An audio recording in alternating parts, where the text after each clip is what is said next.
அஸ்ஸலாமு அலைக்கும். எப்படி இருக்கீங்க? அல்ஹம்துலில்லா, நான் நல்லா இருக்கேன். அண்ட் நீங்க என்னுடைய வீடியோஸ்க்கு கொடுக்கற ஒரு ஆதரவுக்கு ரொம்ப ரொம்ப நன்றி. நம்ம நினைச்சதெல்லாம் நடந்துட்டா எவ்வளவு நல்லா இருக்கும் இல்லைங்க? ஆனா நான் நினைச்சது ஒண்ணு, நடக்கிறது ஒண்ணுங்க. நான் நினைச்சேன் லேடிஸுங்க தான் ரொம்ப கஷ்டப்படுவாங்க, பெண்கள் தான் நமக்கு நிறைய ஸ்டோரிஸா சொல்லுவாங்க அப்படின்னு நினைச்சேன். பட் என்கிட்ட அதிகமான பேசுற பசங்க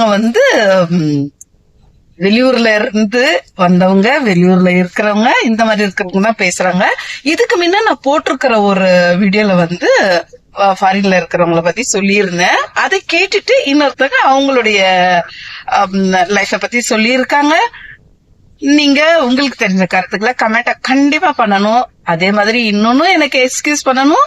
எனக்கு இன்னும் அந்த கேமரா பார்த்து பேச வரல. இன்ஷால்லா பேசிக்கிறேன், நான் அதையும் கரெக்டா பண்ணிக்கிறேன். அண்ட் எனக்கு எழுதி வச்சு கூட பேச வரல. உங்களுக்கு நான் பேசுறது பிடிச்சிருந்துச்சுன்னா என்னோட சேனலை சப்ஸ்கிரைப் பண்ணிக்கிங்க. அண்ட் ஆல் பட்டன் இருக்குல்ல, அத கிளிக் பண்ணி வச்சுக்கோங்க. லைக் போடுங்க, கமெண்ட் பண்ணுங்க. என்ன சொல்லட்டுமா? அவங்க நேம் மென்ஷன் பண்ண வேண்டாம்னு சொல்லிட்டாங்க. யாரும் ஒருத்தவங்க நேம் மென்ஷன் பண்ணுங்கன்னு சொல்றாங்களோ அவங்க நேம் மென்ஷன் பண்றேன். வேண்டான்னு சொல்றவங்க இது நம்ம பண்ண வேண்டாம், சரிதானே? ஓகே. ஆம்பளை பிள்ளைங்க உனக்கு என்னப்பா ஆம்பளை பிள்ளைங்க அப்படின்னு சொல்லிடுறாங்க இல்லையா? அந்த ஆம்பளை பிள்ளைங்க படுற அவஸ்தையை தாங்க நம்ம இப்ப பாக்கணும். அவங்க அவங்க அப்பாக்கு ஃபர்ஸ்ட் பிள்ளையா, அவங்களுக்கு 3 தங்கச்சிங்களா, ஒரு தம்பியா. தம்பி உடல் ஊனமுற்றவங்களா இருக்காங்க. அதனால எல்லாமே இந்த பையன் தான் எல்லாமே, பெரிய பையன் இல்லையா? அதனால இவங்கதான் செய்யற மாதிரி ஒரு இது. அவங்க அப்பா ஒரு பிசினஸ் மேனு. பிசினஸ்னா ரொம்ப பெரிய அளவுக்கு எல்லாம் இல்ல, ஓரளவுக்கு பிசினஸ் மேனு.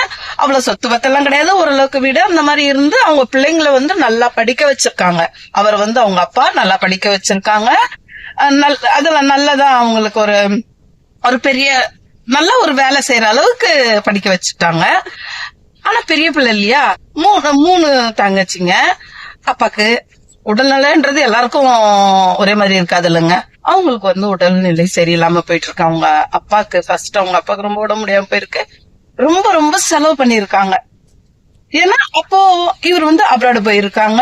அப்ராடுக்கு போய் சம்பாரிச்சு, ஏன்னா இப்ப பெரிய பிள்ளை அப்படிங்கறதுனால அவங்க அப்பாவுக்கு அவ்வளவு செலவு பண்ணி பாத்துருக்காங்க. செலவை பாக்காதீங்க அப்படின்னோம்னா அது நோய் கூட ரொம்ப ஒரு சீரியஸான நோய் இருந்தாலும் அவ்வளவு செலவு பண்ணி இருந்திருக்காங்க. அடுத்தது 3 தங்கச்சிங்க இல்லையா, 3 தங்கச்சிங்களுக்கும் கல்யாணம் பண்ணி இருக்காங்க. அப்புறமா தம்பி உடல் ஊனமுற்று இருந்ததுனால அவங்க அப்பா வச்சிருந்த கடைய ரொம்ப மெயின் பஸ் ஸ்டாண்ட் இருந்திருக்கு. அந்த கடைய தம்பிக்கு ரெடி பண்ணி அதையும் கொடுத்திருக்காங்க. இதுலயே இவருடைய ஏஜ் போனதே அவருங்க யாருமே கவனிக்கல. அவங்க அம்மா எவ்வளவோ சொல்லிட்டே இருந்திருக்காங்க, சீக்கிரம் கல்யாணம் பண்ணிக்கணுப்பா, உனக்கு ஒரு வழி பண்ணணும்னா. இவர் பயந்துட்டு இருக்காங்க. நம்ம ஒரு பொண்ணு நம்ம வாழ்க்கையில வந்துட்டா நம்ம செய்ய வேண்டிய கடமைகள் செய்ய முடியுமோ முடியாதோ அப்படிங்கிற மாதிரி அவர் கொஞ்சம் யோசனை பண்ணிட்டு இருந்திருக்காங்க. இருந்தாலும் ஒரு வாழ்க்கை துணை வேணும் இல்லையா? அதனால அவங்களுக்கு மேரேஜ், லேட் மேரேஜ். அவங்க தம்பிக்கு மேரேஜ் பண்ணிட்ட பிறகு அவர் மேரேஜ் பண்ணிருக்காரு. பண்ணிட்டு அவங்க கல்யாணம் ஆன கொஞ்ச நாள்லயே அவங்க அம்மாக்கு ரொம்ப ஹெல்த் இஷ்யூ மறுபடியும் ஸ்டார்ட் ஆயிட்டு இருக்கு. ஒரு நல்ல நல்ல பெண்ணா தான் அவங்களுக்கு கிடைச்சிருந்திருக்காங்க. அவங்கள எதுவுமே சொல்லலையா, ரொம்ப ஹெல்ப்ஃபுல்லா இருந்திருக்காங்க. அவங்க அந்த பொண்ணுடைய அப்பா அம்மா எல்லாம் கூட அவ்வளோ ஹெல்ப்ஃபுல்லா இருந்திருக்காங்க. சரிங்களா? இதெல்லாம் சுத்தி வளர்ச்சி என்ன வருதுன்னா, நிறைய பேர் சொல்றாங்க அண்ணன் வீட்டுக்கு போனா அண்ணி பார்க்க மாட்டேங்கிறாங்க, நம்ம தம்பி வீட்டுக்கு போனா தம்பி பொண்டாட்டி பார்க்க மாட்டேன்றாங்கன்னு ஈஸியா சொல்லிடுறோம்ப்பா. ஆனா அதுலயும் இருக்கு இல்லையா, அந்த பெண்கள் நடந்துக்கிற முறையும் இருக்கு இல்லையாப்பா. எனக்கு இது கேட்டு எனக்கு அது தோணுச்சு. சரியா? அவங்க இந்த மாதிரி பர்சன்ஸ் எல்லாம் இருந்தாங்கன்னா அந்த மாதிரி எல்லாம் நடக்கதாங்க செய்யும். என்ன பண்ணிருக்காங்கன்னா, கல்யாணம் ஆயிருச்சு, அவங்க அப்பா இறந்துட்டாங்க. இவங்களுக்கு கல்யாணம் ஆயிருச்சு, அவங்க அப்பா இறந்துட்டாங்க. அவங்க அம்மாக்கும் ரொம்ப முடியாம போயிட்டு அவங்க அம்மாவும் இப்ப இல்ல, அவங்களும் இறந்துட்டாங்க. இப்ப இன் பிட்வீன் இதுல அவங்களுக்கு குட்டி குட்டி 2 பிள்ளைகள் பிறந்துருச்சு. ஒரு பொண்ணு ஒரு பையன் பிறந்துட்டாங்க அவங்களுக்கும்.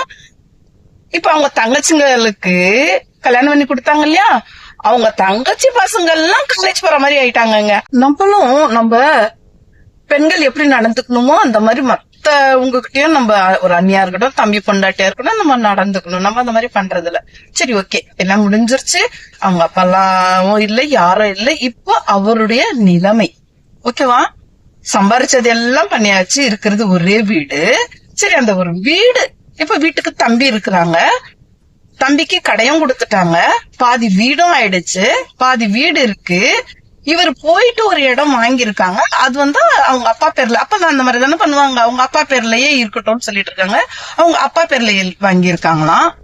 இப்ப இவர் என்ன சொல்றாருன்னா, நான் எல்லாருக்கும் வந்து கல்யாணம் பண்ணி கொடுத்துருக்கேன், அதனால எனக்கு நீங்க வந்து இந்த வீட்டை மட்டுமாவது எனக்கு கொடுத்துருங்க அப்படிங்கிற மாதிரி அவங்க சொல்லிட்டு இருக்காங்க. ஆனா அவங்க பொண்ணுங்க, அந்த பொண்ணுங்க என்ன சொல்றாங்கன்னா, நாங்க வந்து அப்பாது தானே, எங்களுக்கு எல்லாமே உரிமை இருக்கு அப்படின்னு வந்து கேக்குறாங்க. சைன் போட்டு தர மாட்டேன்றாங்க. அப்போ இவங்க நான் தானமா எல்லாமே பண்ணேன் அப்படின்னா அதுக்கெல்லாம் ரசீது கொடுங்கன்னு கேக்குறாங்களாம். கல்யாணம் பண்ணி நகைங்க இப்பெல்லாம் என்னங்க ரேட் இருக்கு, நகைங்க 15 பவுன் 20 பவுன் அப்படின்னு போட்டு கல்யாணம் பண்ணி கொடுத்திருந்தாலும் நீங்க எனக்கு நீங்க அந்த செலவு பண்ணீங்கல்ல, அதுக்கெல்லாம் ரசீது கொடுங்க, நாங்க ஒத்துக்கிறோம் அப்படின்னு சொல்லி கேக்குறாங்களாம். சரி, ஓகே, அதுவரை அவருக்கு ஒரு பிரஷர் அப்படின்னாலும், இப்போ குழந்தைங்க, குட்டி குட்டி குழந்தைங்க, அந்த குழந்தைங்க பாக்கணும்ல, இவங்களுக்கும் ஏஜ் ஆயிருச்சுல்ல. இந்த மாதிரி இருந்தா எந்த பொண்ணுங்க நாத்தனாருங்களை எல்லாம் பாப்பாங்க? இப்படிதாங்க இருக்காங்க. இது கேட்டு எனக்கு ரொம்ப மனசு கஷ்டமாச்சு. எனக்கு இதுக்கு என்ன சொல்லணும் அப்படின்னு தோணல. உங்களுக்கு ஏதாவது கமெண்ட்ஸ்ல தெரிஞ்சிச்சுன்னா சொல்லுங்க. ஏன்னா இப்போ அவங்க 2 குழந்தைங்கள படிக்க வைக்கணும், எல்லாமே பண்ணணும். இப்ப ஏஜ் ஆச்சு, இப்ப வந்து ஃபாரினுக்கு போகவும் முடியாது, குட்டி குட்டி குழந்தைங்க. இங்கேயும் அவங்களால அவ்வளவு தூரத்துக்கு வந்து சம்பாதிக்க முடியாது. இந்த மாதிரி இருக்கிறதுல தாங்க நிறைய பிரச்சனைகள் வருது. லைஃப், வாழ்க்கை எப்படி ஒருத்தவங்க வாழ்க்கையில வெளியில பாக்குறதுக்குள்ள உனக்கு என்னப்பா அவனுக்கு என்னப்பான்னு சொல்லுவாங்க இல்லைங்க. இப்ப சொல்லுங்க, இந்த இது வந்து எப்படி முடிக்கலாம்னு சொல்லுங்க. உங்களால முடிஞ்சது அவங்களுக்கு ஆறுதல் சொல்லலாம், சரிங்களா? உங்களுக்கு அவருடைய ஸ்டோரி பிடிச்சிருக்கு அப்படின்னு சொன்னா கமெண்ட் பண்ணுங்க. இந்த மாதிரி பெரிய பிள்ளைகளா இருந்து வீட்டுக்கு உழைச்சிட்டு கடைசியில வந்து அவங்க கஷ்டப்படுறாங்க இல்லைங்களா? ஆம்பளை பிள்ளைங்கன்னா கஷ்டம் தானே, நான் சொன்னது கரெக்ட் தானே? கமெண்ட் பண்ணுங்க. என்னால கோத்து பேச வரல, எனக்கு தெரிஞ்சது மாதிரி அப்படியே பேசிட்டு கண்டிப்பா லைக் பண்ணணும், சப்ஸ்கிரைப் பண்ணணும்.